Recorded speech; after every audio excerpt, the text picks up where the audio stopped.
CPM മുൻ സംസ്ഥാന committee അംഗം CKP പത്മനാഭനെ കോൺഗ്രസിലെത്തിക്കാൻ അണിയറ നീക്കം. CKPയുടെ കണ്ണൂർ കുഞ്ഞിമംഗലത്തെ വീട്ടിലെത്തി കെ സുധാകരൻ MP കൂടിക്കാഴ്ച നടത്തി.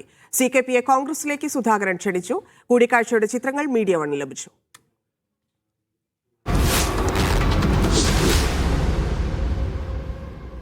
നിയമസഭാ തിരഞ്ഞെടുപ്പിന് മുമ്പ് മറ്റു പാർട്ടികളിലെ ജനകീയ മുഖമുള്ള നേതാക്കളെ കോൺഗ്രസിലെത്തിക്കാനുള്ള സജീവ നീക്കങ്ങളാണ് അണിയറയിൽ നടക്കുന്നത്. മുൻ കൊട്ടാരക്കര MLA ആയിഷ പോറ്റിയിലൂടെ കോൺഗ്രസ് ഇതിന് തുടക്കമിട്ടിട്ടുണ്ട്. പിന്നാലെയാണ് മുൻ തളിപ്പറം MLAയും CPM സംസ്ഥാന കമ്മിറ്റി അംഗവുമായിരുന്ന CKP പത്മനാഭനെ കോൺഗ്രസിലെത്തിക്കാനുള്ള നീക്കങ്ങൾക്ക് നേതാക്കൾ വേഗം കൂട്ടുന്നത്. നേരത്തെ തന്നെ CKPയുമായി കോൺഗ്രസിലെ ചില നേതാക്കൾ പാർട്ടി പ്രവേശനം സംബന്ധിച്ച് ചർച്ചകൾ നടത്തിയിരുന്നു. എന്നാൽ അന്ന് അദ്ദേഹം താല്പര്യം പ്രകടിപ്പിച്ചില്ല.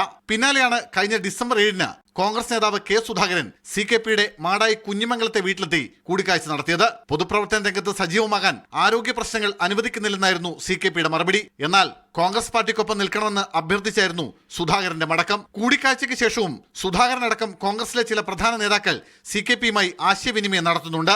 പി ശശിക്കെതിരെ സ്വഭാവദൂഷ്യ ആരോപണം ഉന്നയിച്ച് പാർട്ടിക്ക് പരാതി നൽകിയതിന് പിന്നാലെ സംഘടനാപരമായും മാനസികമായും കടുത്ത പ്രതിസന്ധികളെയാണ് CKPക്ക് അഭിമുഖീകരിക്കേണ്ടി വന്നത്. കർഷക സംഘം സംസ്ഥാന പ്രസിഡന്റായിരുന്ന CKPയെ ഫണ്ട് നഷ്ടപ്പെട്ടതിൽ ജാഗ്രതക്കുറവുണ്ടായെന്നാരോപിച്ച് 2011-ൽ ബ്രാഞ്ചിലേക്ക് തരം താഴ്ത്തിയിരുന്നു. പിന്നീട് മാട ഏരിയ കമ്മിറ്റിയിൽ ഉൾപ്പെടുത്തിയെങ്കിലും കഴിഞ്ഞ സമ്മേളനത്തിൽ ഒഴിവാക്കി. CPM നേതൃത്വത്തിനെതിരെ പ്രതികരിച്ചതിന്റെ പേരിൽ നടപടി നേരിട്ട CKPയെ കോൺഗ്രസിലെത്തിച്ചാൽ അത് രാഷ്ട്രീയമായി ഗുണം ചെയ്യുമെന്നാണ് നേതൃത്വത്തിന്റെ കണക്കുകൂട്ടൽ.